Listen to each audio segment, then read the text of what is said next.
I've been wanting to do something for quite some time, and I've been really inspired. Uh, Firstly, uh, you must have seen the title of the video. I'm gonna finish the book of Deuteronomy in one sitting, and I know this is a crazy challenge, but for someone who has not read one whole book, like unless it's like Philemon or Jude, I've not read a whole book like 34 chapters long in one stretch. So it is going to be challenging, but I'm really excited. I've been wanting to do it for a very long time. I started the book of Numbers last month, and I wanted to do that challenge with the book of Numbers.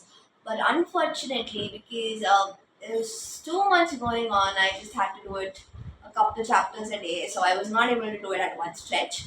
But I was really inspired by this podcast by Faith Womack and Zach Windle, and they were talking about the importance of reading the Bible in big chunks, like how it really affects the way you read scripture and how you are able to understand how the book is placed and like understand the entire story as a whole.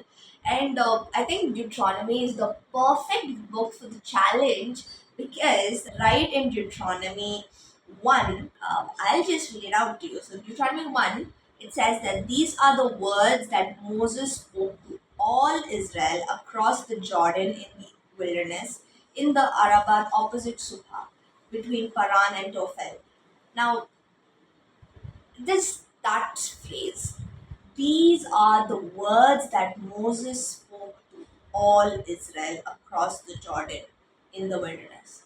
And Deuteronomy is one long speech that Moses gave to the Israelites. And it is supposed to be listened to it in the same manner.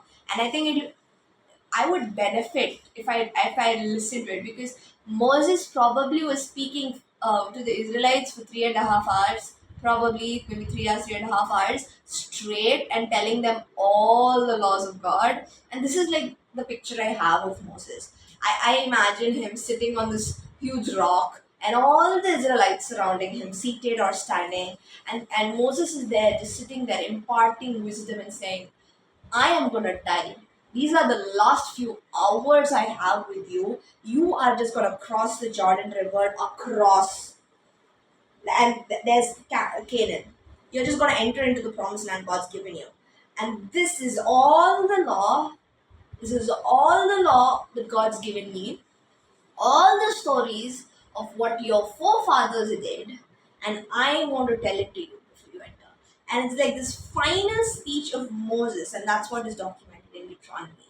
It's the second law, and it is given to the second generation because they have not got a chance to be in Mount Sinai and listen to all of this, right? Like now Moses is teaching them at a stretch everything from Exodus, Leviticus, and Numbers so that they are on track. And I think this would be so amazing to just listen to and just read. I'm not going to listen to it, but I'm obviously going to read it.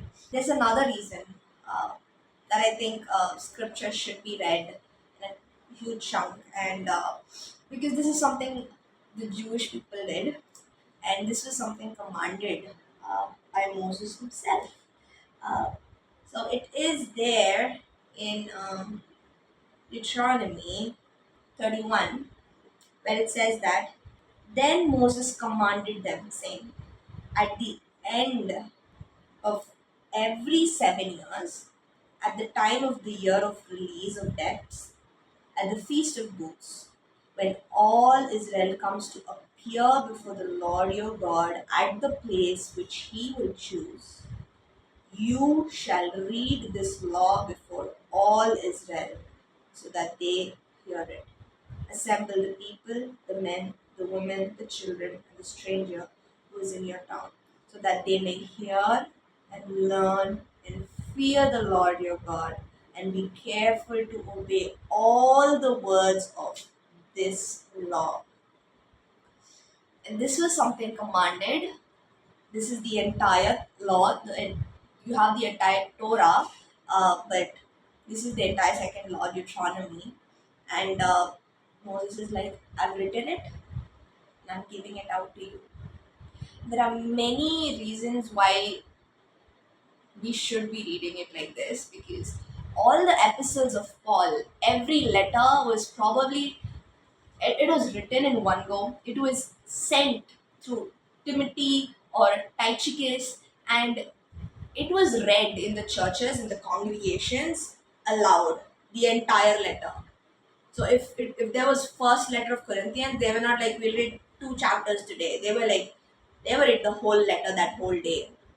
I don't know how many hours it took, but they probably took solid hours, like more than 2 hours, and they read the entire thing. And the Bible was broken into chapters so that we were able to read it. We were given the headings of what was going to happen, and they split it so it was easy to consume as a whole for generations. This is how scripture's been read. And I've been so inspired by all of this. And I'm like, okay, this is the perfect thing to do. And I've been trying since yesterday. I tried last month, didn't happen.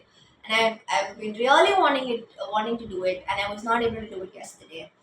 And I researched and saw the audio recording version of it, and it is nearly 2 hours and 45 minutes.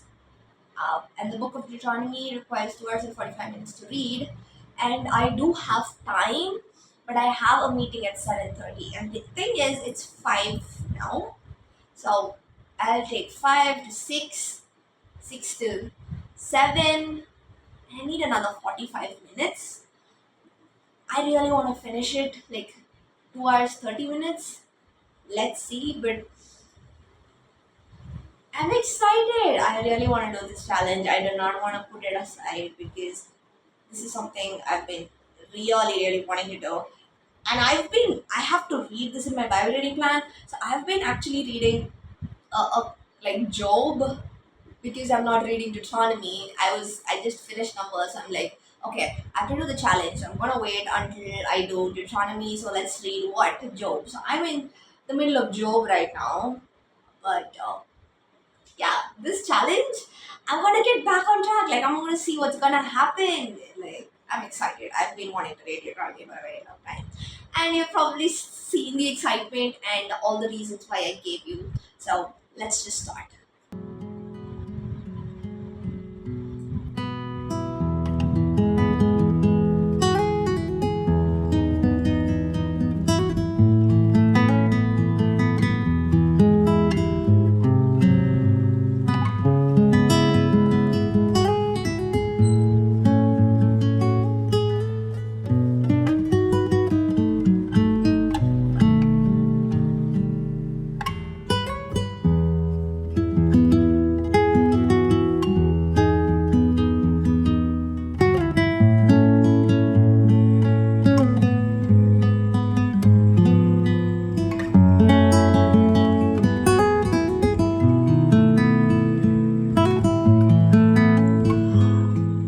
I've completed until chapter 11, the first portion. It's hour and a half reading. I have another hour and a half to go.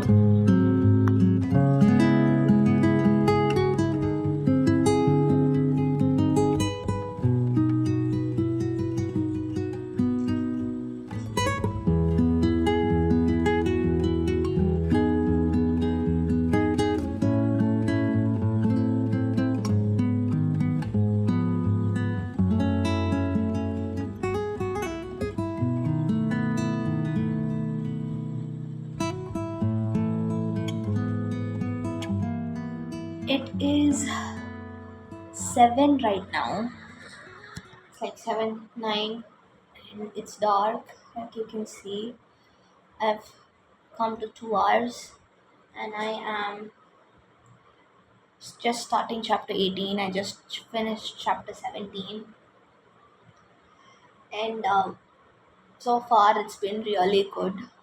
I'm getting a little tired because I have not read so much, like at a stretch. So it is definitely testing my patience, but it's going well.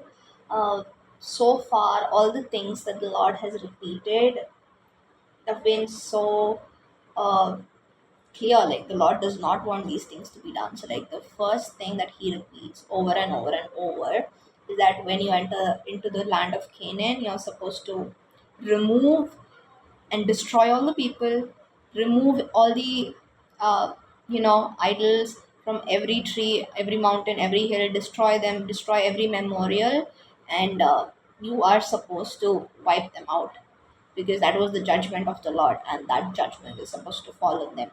Otherwise, they're going to be a snare to you. They're going to drive you away. They're going to take you away from the Lord. And yeah, so the Lord's been repeating that throughout all the chapters I've read. Another really important thing the Lord has mentioned is all these laws and statutes are given so that they may learn to love the Lord and to fear the Lord. So it is really important for the people of Israel to love, fear the Lord, and that's what we are called to.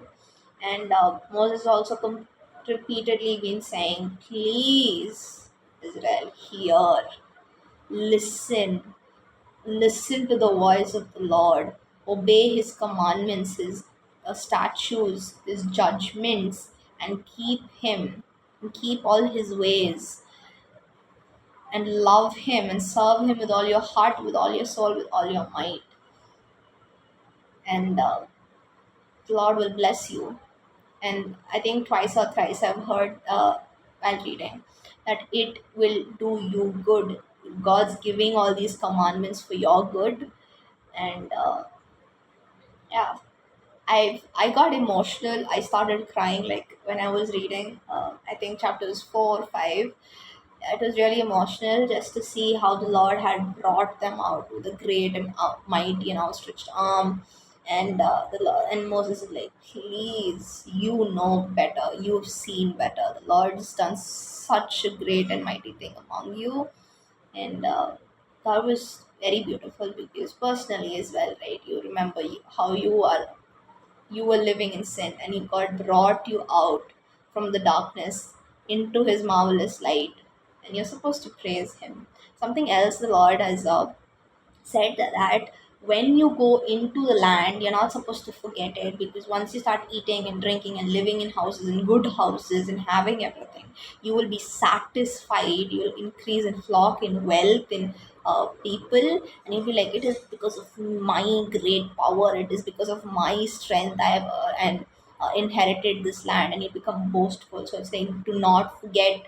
Once you start living, that's also something being repeated as well. So we are not supposed to forget the Lord once we start actually living in the blessings the Lord has given us. We are supposed to remember who's the giver of the blessings. That's the Lord. Yeah, so far that's how it's gone. Really good. I'm gonna continue reading now. Let's see. I have to stop sadly like at 7:30, because I have a prayer meeting, and then I have another meeting for that. So, and then I'll continue back once I'm done with the main meetings.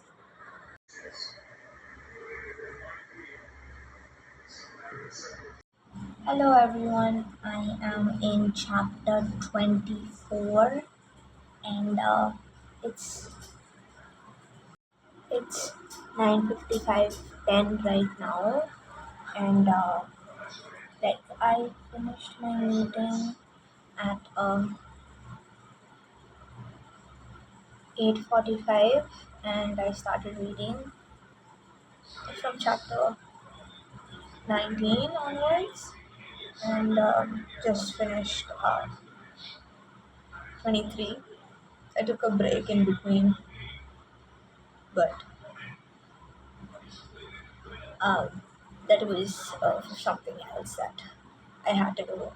But that was not a very long time. So I've been reading, and I'll let you know when I am nearing the end.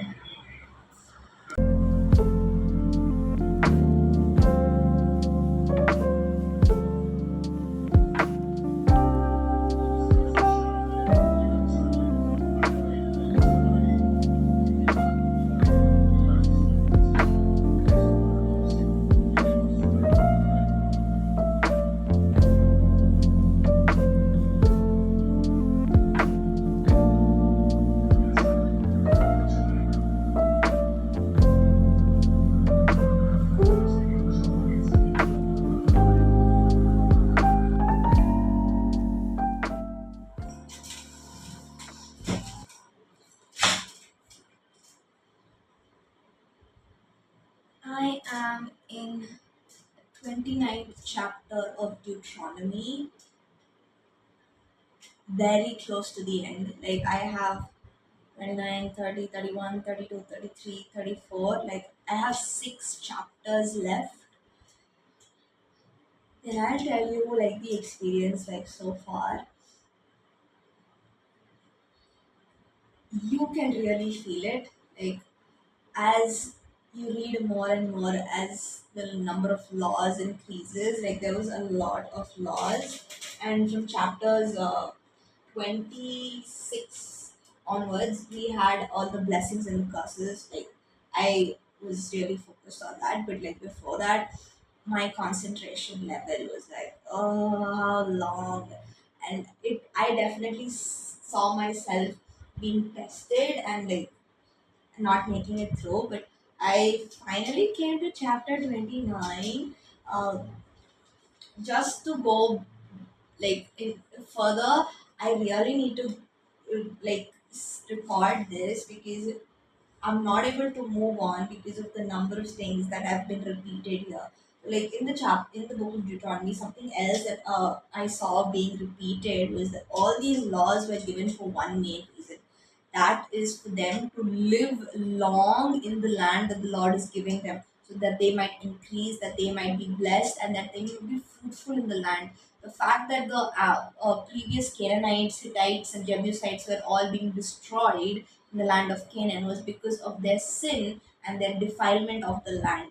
And the Lord is saying that if you keep yourselves holy, and that's when I will and I'll give you the land, then you can live long in that land because you're not defiling my land because the earth is the Lord's, right? And that's something that's very important because it's being repeated throughout. You do these laws and follow these commandments so that you may live long in the land, and there are direct consequences. If you disobey the Lord, you will not live long in the land. You will be sold, you will be given to foreign nations. Other nations will be heads over you, and they will rule over you, and you will serve idols and gods you have not known, and people will uh, destroy you. Basically, they'll trample over you. And we see that completely happening fact with Babylon invaded Israel, and this is something that happened because they failed to follow God's commandments. So like that was something repeatedly that was mentioned. Another thing that is repeatedly mentioned here is to rejoice in all the good which the Lord your God has given you. Like that is a command. You're supposed to rejoice. You're supposed to be glad. You're supposed to thank the Lord of all that He's given, because at this moment the Lord has given them land. God's gonna give them a land, houses they've not built, vineyards they've not planted, trees that they have not grown, lands that they have not taken care for, the land of milk and honey, and everything is like God is giving it to them. And in that moment, if they're not going to be grateful to the Lord, they're not going to rejoice in what the Lord has given them, that could become miserable because they would start thinking it's all because of them. They'll forget God, and that's something that's been repeated. So God's been constantly saying that you have to rejoice in all the good the Lord your God has given you in your household, in your land, in your field, everything. So that's something again that's been repeated, that I've been really interested in. Like it's really something teaching. Another thing I'm referring because like I really need to get this out of my head because like okay, I have to say this in the end of the video and then I will forget all of this. Another thing that I found out like uh, repeatedly the Lord is talking about widows, orphans, and strangers and Levite, and how the society is supposed to care for the Levites, the stranger, the orphans, and the women, the widows, and the strangers, because they are people who cannot help themselves, and the Lord in fact has placed certain rules for all Israel, community rules, social laws, so that they could take care of the needy people, the poor people, the uh, people who are underprivileged or not able to have certain things. And God's throughout this like book uh, is saying that there will be no one poor. The poor will never cease to exist with you, among you. Like there will be no poor, among you, is what the Lord said. And That's because of the prosperity the Lord is going to give them. And because God's going to give them prosperity, in case something does happen and they do become poor in some way or form, the entire society is going to lift them up. The entire society is going to bring them, help them up, and they're not going to cast them away as strangers. And the Lord is so considerate about people who are helpless. And that's just so beautiful because that's something God's being so passionate about in this. That I've seen, because it's over and over repeating of that. Another thing that He's repeated is in the you shall go to the place where the Lord your God chooses to establish his name. And that's something that's been repeated all over. And Moses is like, you go offer sacrifices in the place where the Lord chooses and where his name is. You shall go eat where in the place that the Lord chooses and where his name is. You shall go give your voluntary sacrifices, your burnt offerings, your gifts, celebration of Passover. All of that is supposed to be done there. And this immediately reminded me of Shiloh, because at the time of Joshua, Shiloh was the place where the Lord was and his name was. And then it later got moved on to Jerusalem, the city of David, because David started placing the tabernacle there, took the tabernacle there, basically the Ark of the Covenant. And the Lord was there, and Lord's temple was also furthermore built on there. So those were the places again. Those were like specific places where God's name was established, and it was His place. So that was something again like was repeatedly coming up. Like I did not notice that before. I read Deuteronomy last year, and it was yeah. I really overlooked a lot of things, but I have seen all of this like so far, and tons and tons of blessings and curse. You are supposed to do this for your own good, because you obey, God's gonna bless you. You disobey, God's gonna curse you. And in all these curses and blessings, uh, God's just constantly telling them, like, be careful to observe and keep the ways of the Lord. Like that's also something all over, because your heart is if you're not gonna be careful, that word careful is like stuck in my head, but like if you're not gonna be diligent and careful about seeing your heart will do something that is evil and wicked, and you can be easily given over to curses and not be blessed by the Lord. Uh, and that's something you're supposed to work on. You're supposed to be careful in the way we speak, in the way we behave, treat people, love people, show justice, work, not oppressing a fellow worker, not mistreating them. Ensuring that you give them their wages, ensuring you use the correct measurements. You're not you know treating somebody uh, un, unjustly, basically, and doing everything righteously and fairly. Uh, that's something again God's been very, very uh, passionate about. And you can see like the end of the chapter, like I'm reading the anger of the Lord. Like if you do not, because the fact that they came into the uh, promised land, was because of God's grace, and it's because of God's love and mercy, and that He's chosen them, that the Lord has placed them there, and it's not because of anything that they've done. That's also again, God says that in Deuteronomy. It's because of the evil of the other nations, not because of the righteousness of you all, because you are all rebellious people. Lord really clearly mentions that.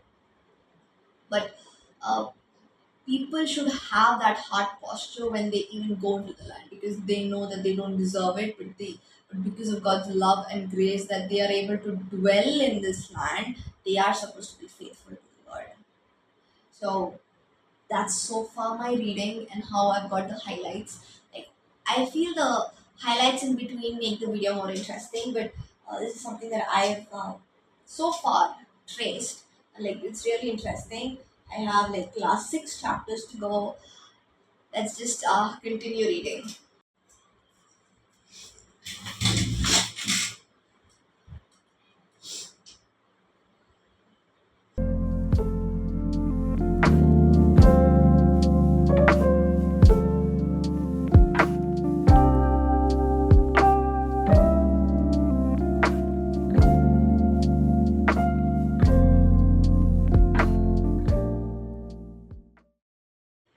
I completed the book of Deuteronomy. It was so emotional at the end. My glasses have tears. It was so very emotional at the end because it was the last few moments of Moses, and Moses is pleading with the Israelites. It's like, I know that you will not listen to the Lord. I know you will go astray. I know that from the day I've known you, you have been rebellious. But I've given you warnings, I've given you signs, and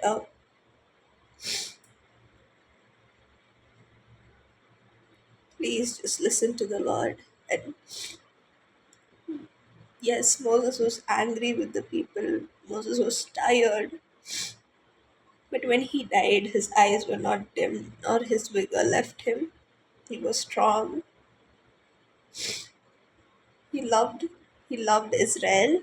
He loved Israel so very much that he was so fearful that they would go away. And he was so patient and kind and humble to continually go and teach Israel and say, Israel, don't do this. The Lord has done so much for you. He's carried you on eagle's wings. As a father carries his child, he's carried you. As a father disciplines his sons, he's disciplined you to not leave him. And Moses says all of that, places his hand on Joshua, encourages him. Like, it's probably like this father son moment. He's not his son, but I'm saying that he's a spiritual son. And it's probably like this moment. I'm gonna die, Joshua. I always desired to see the land that the Lord gave. Today I'm not able to go, but I'm so happy that you are able to. Pray that you would lead the people well, be strong, be courageous, don't be afraid, don't be dismayed, don't see the people and get scared of them. Just as the Lord delivered you from the hand of Sihon and Og, He will deliver you. You'll do amazing. Just go on, my son, and bring the land, bring the people into the land, and just promise me that you'll keep them to be faithful to the law. And Joshua probably was there crying, holding hands, hugging him, and saying to him, I will do my best. You were the best leader, and I don't know if I'll be able to lead like you did. And I don't know, but probably something like that. And Moses just went up, he climbed up, and he died. And he was an amazing man of God, and it says that there was no prophet like Moses who ever came. He was an amazing man of God. Last time I read about it, I started crying. Last time I read about it, I started crying. It's just the love that I see that Moses has for his people. He, at the end of his life, it's in spite of all that they did, he blesses Israel by tribe. Reuben, may you be blessed. Manasseh, may you be blessed. Dan, may you be blessed. Gad, may you be blessed. Every tribe, he says, be blessed. And he says, is there anyone like Jeshurun? And he's like, you are a blessed generation, a blessed people. And he just